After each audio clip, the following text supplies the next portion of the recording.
നമസ്കാരം. ഷീബ ടീച്ചറിന്റെ മലയാളം ക്ലാസ്സിലേക്ക് സ്വാഗതം. നമുക്ക് 10ാം ക്ലാസ്സിന്റെ ഒരു മോഡൽ ക്വസ്റ്റ്യൻ ക്ലാസ്സിന്റെ SLC പരീക്ഷ അടുത്ത് വരികയാണ്. മലയാളം കേരള പാഠാവലിയിൽ ചില മോഡൽ ക്വസ്റ്റ്യൻ പേപ്പേഴ്സ് പരിചയപ്പെടാം. അപ്പോൾ ഇതിൽ നമുക്കറിയാലോ, ആകെ സ്കോർ 40 1.5 മണിക്കൂർ സമയമാണുള്ളത്. 15 മിനിറ്റ് കൂൾ ഓഫ് ടൈമാണ്. ആ സമയത്ത് നമുക്ക് പാഠഭാഗങ്ങൾ അല്ലെ ക്വസ്റ്റ്യൻസ് നന്നായിട്ട് വായിച്ചു നോക്കാനായി ചെലവഴിക്കാം. ആ സമയത്താണ് ക്വസ്റ്റ്യൻ പേപ്പറിന്റെ പ്ലാൻ ഔട്ട് നമ്മൾ ചെയ്യേണ്ടത്. എങ്ങനെയാണ് ആൻസർ എഴുതേണ്ടതെന്നുള്ള സെലക്ഷൻ നടത്തേണ്ട സമയമാണ് ഈ കൂൾ ഓഫ് ടൈം. 1 മുതൽ 5 വരെയുള്ള ചോദ്യങ്ങൾ ഏതെങ്കിലും 4 ശരിയായ ഉത്തരം തിരഞ്ഞെടുത്ത് എഴുതുക. കവികൾക്ക് ലോകമെമ്പാടും ഒരു ഭാഷയുള്ളൂ. ഈ വരികളുടെ ആശയത്തോട് യോജിക്കാത്ത പ്രസ്താവന ഏത് എന്നാണ് ചോദ്യം. യോജിക്കാത്ത പ്രസ്താവന എന്ന് പറയുമ്പോൾ നിങ്ങൾക്ക് അറിയാലോ, നമുക്ക് അതൊരു തെറ്റിപ്പോകാനിടയുള്ള ഒരു ചോദ്യമാണ്. യോജിക്കുന്ന പ്രസ്താവന എന്ന് നമ്മൾ പെട്ടെന്ന് ചിന്തിക്കും. പക്ഷെ അതുകൊണ്ട് ക്വസ്റ്റ്യൻ പേപ്പർ നല്ലപോലെ വായിക്കുക. യോജിക്കാത്ത പ്രസ്താവന: കവികൾ സ്നേഹത്തിന്റെ ഭാഷ സംസാരിക്കുന്നു എന്നുള്ളത് ഇതിന്റെ ആൻസറായിട്ട് യോജിക്കുന്നില്ല. കവികൾ മനുഷ്യ നന്മ ആഗ്രഹിക്കുന്നു എന്നുള്ളത് യോജിക്കാത്ത പ്രസ്താവനയല്ല, യോജിക്കുന്ന പ്രസ്താവനയാണ്. കവികൾ മാനവികതയുടെ ഭാഷ സംസാരിക്കുന്നു, അതും യോജിക്കുന്ന പ്രസ്താവനയാണ്. കവികളെല്ലാം ഒരേ ഭാഷ സംസാരിക്കുന്നു എന്നുള്ളതാണ് കവികൾ ലോകമെമ്പാടും കവികൾക്ക് ഒരേ ഭാഷയേ ഉള്ളൂ എന്നതിന് യോജിക്കാത്ത ആശയം. രണ്ടാമത്തെ ചോദ്യം: പണ്ട് നിന്നെ ഒരു ഇളം കുരുന്നതായി കണ്ടു ഞാൻ, സപതി വല്ലിയായിന് നീ. അപ്പൊ ഇത് നളിനിയെ കുറിച്ച് ദിവാകരൻ പറയുന്നതാണ്. സപതി വല്ലിയ എന്നുള്ള ഭാഗം എന്താണ് സൂചിപ്പിക്കുന്നത്? അവളുടെ രൂപപരമായി പണ്ട് അവളൊരു മൊട്ടുപോലെയായിരുന്നു, ഇപ്പോൾ നല്ല വള്ളി പോലെയായി വളർന്ന് യുവതിയായി. അപ്പൊ ആ ഒരു രൂപമാറ്റം, ശാരീരികമായ രൂപമാറ്റത്തെയാണ് സൂചിപ്പിക്കുന്നത്. ചുവടെ കൊടുത്തിരിക്കുന്നതിൽ ശരിയായി പിരിച്ചെഴുതിയ പദം ഏത്? അപ്പൊ കൊടുത്തിരിക്കുന്നതിലെ പിരിച്ചെഴുതിയ പദങ്ങളുടെ ശരിയായ രൂപം നമുക്ക് നോക്കാം. പടപ്പാളയം എന്നത് പിരിക്കുമ്പോൾ പട അധികം പാളയം എന്നാണ്. ഹൃദയോന്നതി ഹൃദയ അധികം ഉന്നതി എന്നാണ്. എത്ര എത്ര എന്നുള്ളത് എത്ര അധികം എത്ര എന്നാണ്. പൊട്ടിച്ചിതറി എന്നുള്ളതാണ് ഇതിനകത്ത് കൊടുത്തിരിക്കുന്നതിൽ കറക്റ്റായിട്ട് പിരിച്ചെഴുതിയിട്ടുള്ളത്. പൊട്ടി ചിതറി. ബാക്കിയെല്ലാം തെറ്റായിട്ട് കൊടുത്തിരിക്കുകയാണ്. 4ാമത്തെ ചോദ്യം: അതിൽ നിന്ന് പുറത്തു കിടക്കുമ്പോഴോ വീണ്ടും കഴുകന്റെ നഖങ്ങളിലേക്ക്. അടിവരയിട്ട പ്രയോഗം ദസ്തയേവ്സ്കിയുടെ ജീവിതാവസ്ഥയെക്കുറിച്ച് നൽകുന്ന സൂചന എന്ത്? കഴുകന്റെ നഖങ്ങളിലേക്ക് എപ്പോഴും ഇരയായി തീരുന്നതിന്റെ ഒരു നിസ്സഹായ അവസ്ഥയാണ്. എപ്പോഴൊക്കെയാണോ തനിക്ക് പ്രശ്നങ്ങൾ ഉണ്ടാകുന്നത് എന്ന് പറയാൻ പറ്റില്ല. ആ രീതിയിലാണ് ദസ്തയേവ്സ്കിയുടെ ജീവിതം. അപ്പോൾ അദ്ദേഹം ആ പ്രാരാബ്ദങ്ങളെല്ലാം വലിച്ചു തലയിൽ വയ്ക്കുകയാണ്. അപ്പോൾ കഴുകന്റെ നഖങ്ങളിലേക്ക് പോകുന്നതിന് പ്രാർത്ഥനയിൽ നിന്ന് പുറത്തേക്ക് കിടക്കുമ്പോൾ വീണ്ടും മനസ്സിന് ആശ്വാസമില്ലാതെ കഴുകന്റെ നഖങ്ങളിലേക്ക്, അതായത് എപ്പോഴും ഇരയായി തീരുന്ന ഒരു വ്യക്തിയാണ്. പ്രാരാബ്ദങ്ങൾ സ്വയം തലയിലേറ്റുന്നു. അപ്പൊ ആ ഒരു എപ്പോഴും ഇരയായി തീരുന്നതിന്റെ ഒരു നിസ്സഹായ അവസ്ഥയാണ് അത് സൂചിപ്പിക്കുന്നത്. നമുക്കില്ല നാടും നഗരവും കുടവയും ചാമരവും അമിത്രവീരന്മാർ ശത്രുക്കളെ അമർച്ച ചെയ്യുന്ന വൻപടയും. ബാഹുജൻ എന്നുള്ളതേ നമുക്കൊന്നുള്ളൂ മുറ്റും. ബാഹുജൻ ബാഹുവിൽ നിന്ന് ജനിച്ചവൻ, ബാഹുജൻ ക്ഷത്രിയൻ. അപ്പൊ പുഷ്കരന്റെ മനോനിലയ്ക്ക് വ്യക്തമാക്കാൻ ഇത് എത്രത്തോളം സഹായിക്കുന്നുണ്ട്? അയാൾക്ക് രാജാധികാരങ്ങളൊന്നും ഇല്ലാത്തതിന്റെ നിരാശയും പ്രതിഷേധവും ഒക്കെ കലർന്നതാണ് ആ വരികൾ. അതുപോലെ അടുത്ത ചോദ്യം: മാതാ പിതൃ ഭ്രാതൃ മിത്ര സഖികളെ ക്രോധ നിമിത്തം ഹനിക്കുന്നത് പുമാൻ. മനുഷ്യൻ ക്രോധ നിമിത്തമാണ് ഇവരെയൊക്കെ കൊല്ലുന്നത്. ഭ്രാതാവ് സഹോദരൻ. കോപം അഗ്നി പോലെയാണ്, അത് നാശമുണ്ടാക്കി ഇറങ്ങും. അപ്പൊ വർത്തമാനകാല സാധു ഗാന്ധിജിയുടെ വാക്കുകളാണ്. അപ്പൊ വർത്തമാനകാല സാഹചര്യത്തിൽ ഈ വരികൾ എത്രത്തോളം പ്രസക്തമാണ് നമുക്കറിയാമല്ലോ. അത് നിങ്ങളുടെ തന്നെ അഭിപ്രായം എഴുതേണ്ടതാണ്. 1/2 പേജ്. അപ്പൊ ഇൻട്രൊഡക്ഷനും സെക്കൻഡ് പാരഗ്രാഫ് കൂടെ ആകുമ്പോൾ അതിന്റെ ആൻസർ ആയി. 14ാമത്തെ ചോദ്യം: ശീതകാലത്തിന്റെ പ്രഭാവത്തെ കീഴ്പ്പെടുത്തുന്ന ഒരു തീക്കനൽ കിഴവൻ മിറലിന്റെ നെഞ്ചിൽ വീണു. ഇല്ല എന്ന വാക്കിന് എല്ലാ തരത്തിലുള്ള ധ്വനിയും പേറാവുന്ന ഒരു ഉത്തരം എന്റെ ഹൃദയത്തെ വേവിക്കാൻ തുടങ്ങി. അപ്പൊ ഉരുളക്കിഴങ്ങ് തിന്നുന്നവർ എന്ന കഥയിലെ ആന്തരികമായ സംഘർഷം ധാരാളം അനുഭവിക്കുന്ന ഒരു വ്യക്തിയാണ് കിഴവൻ മിറൽ. അദ്ദേഹം അന്ന് ഖനിയിലേക്ക് പോയി തന്റെ മകൻ ഉൾപ്പെടെയുള്ള ഖനി തൊഴിലാളികൾ കുറച്ചുപേർ മരിച്ചതായി കണ്ടെത്തിയതിനു ശേഷമാണ് വീട്ടിലേക്ക് വരുന്നത്. അതുകൊണ്ട് തന്നെ ഒരു വെളുത്ത പൂവച്ച ശവകുടീരം പോലെയാണ് അയാൾക്ക് വീട് തോന്നുന്നത്. അയാളുടെ ഉള്ളിൽ മകൻ നഷ്ടപ്പെട്ടതിന്റെ വേദനയാണ്. പക്ഷെ അവിടെ ചെന്ന് തന്നെ കാത്തിരിക്കുന്നവരോട് എന്ത് മറുപടി പറയും എന്നുള്ളതാണ് അപ്പോൾ അയാളുടെ ഹൃദയത്തെ വേദനിപ്പിക്കുന്നത്. അതുകൊണ്ട് തന്നെ നല്ല മഞ്ഞാണ്. മഞ്ഞ് അയാളുടെ ഷൂസിലൊക്കെ ഇങ്ങനെ വീണുകൊണ്ടിരിക്കുന്നു എന്ന് നമ്മൾ പഠിക്കുന്നുണ്ട്.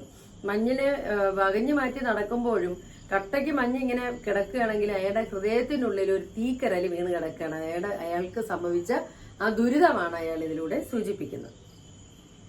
15 മുതൽ 17 വരെയുള്ള ചോദ്യങ്ങൾക്ക് ഒരു പുറത്തിൽ കവിയാതെ ഉത്തരം എഴുതുക. 6 സ്കോർ വീതമാണ്. 15ാമത്തെ ചോദ്യം: അപരിചിതന്റെ സംഭാഷണം ഒരു കൊലക്കയറിനെ പോലെ വെള്ളയപ്പന്റെ കഴുത്തിൽ ചുറ്റി മുറുകി. വെള്ളായപ്പന് പാഴുതറ ഗ്രാമം കഴിഞ്ഞാൽ ബാക്കി എല്ലായിടവും അപരിചിതമാണ്. ഒരു പേറ്റിച്ചിയെ പോലെ തന്റെ മകന്റെ ദേഹത്തെ വെള്ളായപ്പൻ പാറാവുകാരിൽ നിന്ന് ഏറ്റുവാങ്ങി. പേറ്റിച്ചി പ്രസവം എടുക്കുന്ന സ്ത്രീയാണ്. അവൾ വളരെ ശ്രദ്ധാപൂർവമാണ് കുഞ്ഞിനെ ഏറ്റുവാങ്ങുന്നത്. പക്ഷേ മകന്റെ ശവശരീരമാണെന്ന് അറിഞ്ഞിട്ട് കൂടി അവനെ ഒരു പേറ്റിച്ച് പോലെയാണ് ഈ അച്ഛൻ ഏറ്റുവാങ്ങുന്നത്. അപ്പൊ ഈ സന്ദർഭങ്ങൾ പരിഗണിച്ചുകൊണ്ട് വെള്ളായപ്പൻ എന്ന കഥാപാത്രത്തിന്റെ ഒരു നിരൂപണം തയ്യാറാക്കുക. വെള്ളായപ്പൻ കഥാപാത്ര നിരൂപണം തയ്യാറാക്കുക. 16ാമത്തെ ചോദ്യം, ഒരു സത്യവാനായിരിക്കാൻ ഈ ക്ഷണം ഉപയോഗപ്പെടുത്തുക നിങ്ങൾ പ്രതിജ്ഞ ചെയ്തിട്ടുള്ള മറക്കരുത്, ഒരിക്കലും മറന്നു പോകരുത്. പാവങ്ങളിലെ വരിയാണ്. എന്റെ സത്യസന്ധത എനിക്ക് നൽകിയ ആനന്ദം അറിയാലോ, അത് ശരൺകുമാർ ലിംബാളെ തനിക്ക് കിട്ടിയ 30 രൂപ അധ്യാപകനെ ഏൽപ്പിച്ചപ്പോഴുണ്ടായ സന്തോഷമാണ്.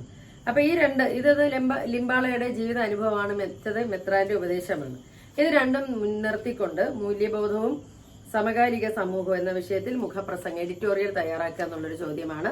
എഡിറ്റോറിയൽ തയ്യാറാക്കുമ്പോൾ ഹെഡിങ് കൊടുക്കണം, 3 പാരഗ്രാഫായിട്ട് എഴുതാൻ ശ്രദ്ധിക്കുക. ഇനി നമുക്ക് മറ്റൊരു ചോദ്യ പേപ്പറിലേക്ക് കടക്കാം. 1 മുതൽ 5 വരെയുള്ള ചോദ്യങ്ങൾ ഏതെങ്കിലും 4 ഉത്തരം എഴുതുക. കവികൾക്ക് ലോകമെമ്പാടും ഒരു ഭാഷയുള്ളൂ എന്ന വരികളിലെ അർത്ഥസൂചന എന്ത്? മറ്റേ ചോദ്യത്തിന്റെ മറ്റൊരു വേർഷനാണിത്. അപ്പൊ അതിനകത്ത് ഇതിന്റെ ലോകമെമ്പാടും ഒരു ഭാഷയേ ഉള്ളൂ എന്ന് പറയുമ്പോൾ എന്താണ് വരുന്നത്? കവിതകളിലെ വികാര ആവിഷ്കാരം, പ്രമേയം മുതലായവയ്ക്ക് എന്തുണ്ട്? സാമ്യമുണ്ട്. അതാണ് അതിന്റെ ശരിയായ ഉത്തരം. അതല്ല, എരിവും പുളിയും ചേർത്ത് പകർത്തി വെച്ച സ്കൂൾ കുട്ടിയാണ് തന്റെ മുന്നിൽ നിൽക്കുന്നത്. എരിവും പുളിയും എന്നുള്ളത് അടിവരയിട്ട് കൊടുത്തിട്ടുണ്ട്. ആ ശൈലിയുടെ യോജിക്കുന്ന ആശയം. ഭാവതീവ്രതയോടെ അവതരിപ്പിക്കുകയല്ല, തെറ്റായ കാര്യങ്ങൾ കൂട്ടിച്ചേർത്ത് അവതരിപ്പിക്കുക എന്നുള്ളതാണ് അതിന്റെ ശരിയായ ഉത്തരം. കേട്ട കാര്യങ്ങൾ അതുപോലെ അവതരിപ്പിക്കുന്നത് എരിവും പുളിയും ചേർക്കുന്നതാവുന്നില്ല. നല്ല കൈയക്ഷരത്തിൽ എഴുതുന്നതും എരിവും പുളിയും ചേർക്കുന്നതാവുന്നില്ല. അപ്പൊ ഈ ശൈലികൾ സംഭാഷണ ഭാഷയിൽ ഉപയോഗിച്ചുകൊണ്ടിരുന്നതാണ്, ഇപ്പൊ നമ്മൾ അധികം ഉപയോഗിക്കാറില്ല. അപ്പൊ ഇവിടെ എരിവും പുളിയും ചേർക്കുക എന്ന് പറഞ്ഞാൽ നമ്മളൊരു കറി ടേസ്റ്റ് കൂടാൻ വേണ്ടി, സ്വാദുള്ളതാക്കാൻ വേണ്ടി, മറ്റുള്ളവരെ കഴിക്കുമ്പോൾ അവർക്കത് ഇഷ്ടപ്പെടാൻ വേണ്ടി എരിവും പുളിയും ചേർക്കാറുണ്ട്. അതുപോലെ കുറച്ചുകൂടെ നടന്ന സംഭവത്തെ ഒന്നുകൂടെ ഒന്ന് പൊലിപ്പിക്കുക, പൊടിപ്പും തൊങ്ങലൊക്കെ വയ്ക്കുക എന്നൊക്കെയാണ് ഇതിനകത്ത് പറയുക. അതുകൊണ്ടാണ് തെറ്റായ കാര്യങ്ങൾ കൂടെ കൂട്ടിച്ചേർത്ത് നമ്മൾ അവതരിപ്പിക്കുമ്പോൾ അത് കുറച്ചുകൂടെ വലിയൊരു സംഭവമായിട്ട്, സാധാരണ സംഭവം പോലും വലിയൊരു സംഭവമായിട്ട് മാറും. 3ാമത്തെ ചോദ്യം, ശീതകാലത്തിന്റെ പ്രഭാവത്തെ കീഴ്പ്പെടുത്തുന്ന ഒരു തീക്കനൽ കിഴവൻ മിറലിന്റെ നെഞ്ചിൽ വീണു. ഈ വരികൾക്ക് യോജിക്കുന്ന പ്രസ്താവന എന്താണ്? മകൻ മരിച്ച വിവരം ആരോടും തുറന്നു പറയാൻ കഴിയാത്തത് മിറലിനെ വേദനിപ്പിച്ചു എന്നുള്ളതല്ല. അല്ലാതെ പുറത്തെ മഞ്ഞിലൂടെ നടന്ന് വീട്ടിൽ കയറിയപ്പോൾ അയാൾക്ക് ആശ്വാസം തോന്നിയെന്നോ, വീടിനുള്ളിൽ കത്തിച്ചു വെച്ചിരുന്ന വിളക്കിന്റെ ചൂട് മിറലിന് ആശ്വാസമായെന്നോ, തീക്കനലുകൾ വീടിന്റെ ഉള്ളിൽ തണുപ്പ് അകറ്റിയിരുന്നു എന്നൊക്കെയുള്ളത് അല്ല ഉത്തരം. മകൻ മരിച്ച വിവരം ആരോടും തുറന്നു പറയാൻ കഴിയാത്തതാണ് അയാളുടെ മനസ്സിനെ വേദനിപ്പിച്ചു. ധരണിയിലുള്ള പരീക്ഷകൾ നളനെ ചെന്ന് കാണും. ഇവിടെ പുഷ്കരന്റെ ഭാവം നിരാശയാണ്. അയാൾക്ക് രാജാധികാരങ്ങളില്ല എന്നുള്ള നിരാശ. മാതൃക പോലെ എഴുതുക. ഗുരു സമീപം, ഗുരുവിന്റെ സമീപം. ഞാൻ വിറകിന് കാത്തിടും പൊരിയായുള്ള ഒരു ഹവ്യവാഹനെ, ശരിയായി നനച്ചിടും ഞാൻ പെരിയോർക്കുള്ള ഒരു വീരബാലനെ. ഇതിലെ കാവ്യപരമായ സവിശേഷതകൾ ചോദിച്ചിട്ടുണ്ട്. അപ്പൊ ഇതിനകത്ത് അതിലെ എരിയാൻ, പൊരി, ശരി, പെരി എന്നൊക്കെ ഉള്ളത് 2ാമത്തെ അക്ഷരം ഒന്നുപോലെയാണ്. ദ്വിതീയാക്ഷര പ്രാസം അവിടെ ദീക്ഷിച്ചിട്ടുണ്ട്. അതുപോലെ എരിയാൻ, പൊരിയായ, ശരിയായി, പെരിയോർ എന്നൊക്കെയുള്ള ഒരേ ശബ്ദഭംഗിയുള്ള പദങ്ങളും ആവർത്തിച്ച് പറയുന്നുണ്ട്. അങ്ങനെ 2 പോയിന്റാണ് അവിടെ വരേണ്ടത്. 7ാമത്തെ ചോദ്യം, സുധീർ അനുതാപപൂർവ്വം പ്രതിയെപ്പറ്റി ഓർത്തു. അത് ഓർത്തു എന്നുള്ളത് അവിടെ ക്രിയാപദമാണ്. പണ്ട് ലണ്ടനിലും ന്യൂയോർക്കിലും വെച്ച് കണ്ട മേഡം തലത്തിനെ പറ്റി അയാൾ ഓർത്തു പോയി.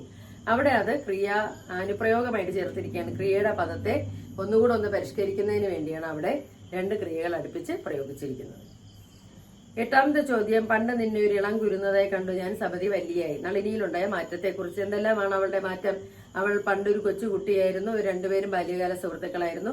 2ാമത്തെ പോയിന്റ്, ഇപ്പോൾ അവളുടെ ശരീരത്തിൽ ഒരുപാട് രൂപമാറ്റങ്ങൾ, യുവതിയായപ്പോൾ അതിനനുസരിച്ചുള്ള രൂപമാറ്റങ്ങൾ ഉണ്ടായി. പിന്നെ ചക്ഷുശ്രവണ ഗളസമാൻ ദർദുരം, അതിന്റെ വരികളുടെ ആശയം ചോദിച്ചിട്ടുണ്ട്. അതിന്റെ ആശയം നന്നായിട്ട് എഴുതുക. എഴുത്തച്ഛന്റെ കാവ്യഭാഷയും കൂടെ, കാരണം അതിനകത്ത് എഴുത്തച്ഛന്റെ കാവ്യഭാഷയിൽ അതിനകത്ത് വരുന്ന എന്താണ്, അദ്ദേഹം സംസ്കൃത പദങ്ങൾ ധാരാളം ഉപയോഗിച്ചിട്ടുണ്ട്. പിന്നൊന്ന്, ആ ഭാഗത്ത് ധാരാളം ഉദാഹരണങ്ങളിലൂടെ തത്വങ്ങൾ അല്ലെങ്കിൽ വേദങ്ങളിൽ പറഞ്ഞിരിക്കുന്ന ഗഹനമായ തത്വങ്ങളെ ലളിതമായ ഉദാഹരണങ്ങളിലൂടെ, സാധാരണ ജീവിതത്തിൽ ഉപയോഗിക്കുന്ന ഉദാഹരണങ്ങളിലൂടെ നമുക്ക് വ്യക്തമാക്കി തരാനാണ് അദ്ദേഹം ശ്രമിക്കുന്നത്. അടുത്തൊരു ചോദ്യം, മിഠായി വിധിയുന്ന കടലാസുകൾ കണ്ടാൽ എന്റെ വായിൽ വെള്ളമൂറും. എപ്പോഴെങ്കിലും ഒരു നല്ല കടലാസ് കണ്ടെത്തിയാൽ എനിക്ക് വലിയ സന്തോഷം തോന്നും. അപ്പൊ ഇത് വായിക്കാനൊന്നുമില്ലാതിരുന്ന അന്നത്തെ കാലത്തെ കുട്ടിയുടെ മനോഭാവമാണ്. ഇന്നത്തെ തലമുറയിൽ ഇങ്ങനെ വായനയോടുള്ള ആകർഷണീയത കുട്ടികൾക്കുണ്ടോ? അവരുടെ മനോഭാവം ഇങ്ങനെ പ്രകടമാകുന്നുണ്ടോ? നിങ്ങളുടെ നിരീക്ഷണം കണ്ടെത്തി എഴുതുക എന്നുള്ള ഒരു 6 മാർക്ക് ചോദ്യമുണ്ട്. ആ 6 മാർക്ക് ചോദ്യം നിങ്ങൾക്ക് 3 പാരഗ്രാഫായിട്ട് എഴുതാവുന്നതാണ്. ഞാൻ കഥാകാരനായ കഥ എന്നതിലെ അമ്മയെക്കുറിച്ചൊരു കഥാപാത്ര നിരൂപണം ചോദിക്കാവുന്നതാണ്. അതും ഇൻട്രൊഡക്ഷൻ എഴുതിയതിനു ശേഷം ആ അമ്മയെക്കുറിച്ച് വിവരണം തയ്യാറാക്കുക. അതുപോലെ അശ്വമേധം എന്ന കവിതയിൽ കവിതയുടെ ചരിത്രം വിവരിക്കുന്നുണ്ട് കവി. അപ്പൊ അത് എന്തൊക്കെയാണ്, അല്ലെങ്കിൽ നാടൻ കവിതകളിൽ നിന്നാണ് നമ്മുടെ മലയാള കവിത സാഹിത്യ ലോകം പിറക്കുന്നത്. നാടൻ പാട്ടുകളിൽ നിന്നാണ് കവിതയുടെ ആരംഭം. പിന്നീട് അത് രാജാക്കന്മാരുടെ സ്തുതി പാടുന്ന കവിതകളായിട്ട് മാറി. പിന്നീട് അത് ദൈവിക സ്തോത്രപരമായ കൃതികൾ എഴുതുന്ന, അല്ലെങ്കിൽ പുരാണങ്ങളും ഉപനിഷത്തുകളും എഴുതാനായി അതിനെ കൊണ്ടുപോയി. പിന്നെ മണ്ണിനെ പൊന്നണിയിക്കുന്നവരായ സംസ്കാര ശില്പികളായ, തൊഴിലാളികളായ, കർഷകരായ ആളുകളായാണ് ഈ കവിതയെ മണ്ണിലേക്ക് ഇറക്കിക്കൊണ്ടുപോകുന്നത്. ആ ഒരു കവിതയുടെ ചരിത്രമാണ് അവിടെ എഴുതേണ്ടത്. കവിതയുടെ ജനനത്തെക്കുറിച്ചുള്ള കവികളുടെ പ്രസ്താവന എന്താണെന്നുള്ളത് ഒരു ചോദ്യമായിട്ട് വരാം. അതുപോലെ മൈക്കലാഞ്ചലോ മാപ്പ് എന്ന ആ പാഠത്തിനകത്തുനിന്ന് മൂകസങ്കടം പോലെ അമ്മ ഇരിപ്പു കരയാൻ കണ്ണുനീരില്ല, ഉരിയാടാൻ വാക്കില്ലാതെ കത്താതെ ഉരുകാതെ ഉൾത്താപം പോലെ. അപ്പൊ ഈ ഒരു കവിതയിലെ പിയത്ത എന്ന ശില്പത്തെ വർണ്ണിക്കുമ്പോൾ ഉള്ളിലെ ദുഃഖം ഘനീഭവിച്ചിരിക്കുന്ന ആ ഒരു മാതാവിന്റെ ചിത്രം, അതാണ് ആ ശില്പമാണ് നമ്മൾ കാണുന്നത്. അപ്പൊ ഉരിയാടാൻ പോലൊരു വാക്കില്ല, കത്താതെ ഉരുകാതെ ഇരിക്കുന്ന ഉൾത്താപമാണ് ഉള്ളിൽ നിറയെ. ആ ഒരു രൂപമാണ് അതിനകത്ത് അവതരിപ്പിച്ചിരിക്കുന്നത്. അതിനെക്കുറിച്ച് ഒരു വിശകലന കുറിപ്പ് തയ്യാറാക്കാൻ പറഞ്ഞാൽ ഇൻട്രൊഡക്ഷൻ എഴുതിയിട്ട് അതിന്റെ ആൻസർ എഴുതുക. അതുപോലെ പകയുടെ പ്രതിരൂപമായ അശ്വത്ഥാമാവിനെ കുറിച്ച് ഒരു ചോദ്യം പ്രതീക്ഷിക്കാം. അവൻ എങ്ങനെയാണ് പകയുടെ പ്രതിരൂപമായത്? പക മനുഷ്യ മനസ്സിനെ കാർന്നു തിന്നുന്ന വിഷമാണ്. മനുഷ്യർ തമ്മിലോ സമൂഹങ്ങൾ തമ്മിലോ രാജ്യങ്ങൾ തമ്മിലോ പകയുണ്ടാകുമ്പോൾ ആ പകയാണ് പിന്നീട് എല്ലാത്തിനെയും കത്തിച്ച് ചാമ്പലാക്കുന്ന നാശമായി മാറുന്നത്. അപ്പോൾ അത് ഇന്ന് നിലനിൽക്കുന്നുണ്ട്. നമുക്കറിയാം, യുദ്ധങ്ങൾ, രാജ്യങ്ങൾ തമ്മിൽ യുദ്ധം നടക്കുന്നു, വ്യക്തികൾ തമ്മിൽ പകയുണ്ടാകുന്നു, കൊലപാതകങ്ങൾ നടക്കുന്നു. അപ്പൊ പക എന്നുമെന്നും നിലനിൽക്കുന്ന ഒരു വികാരമായതുകൊണ്ട് തന്നെയാണ് ദ്രൗണി ആരായി മാറുന്നത്? പകയുടെ പ്രതിരൂപമായി മാറുന്നത്. അപ്പൊ ഇങ്ങനെയുള്ള ചോദ്യങ്ങളെല്ലാം ഉണ്ടാവും. പാഠഭാഗങ്ങൾ നന്നായിട്ട് വായിക്കുക.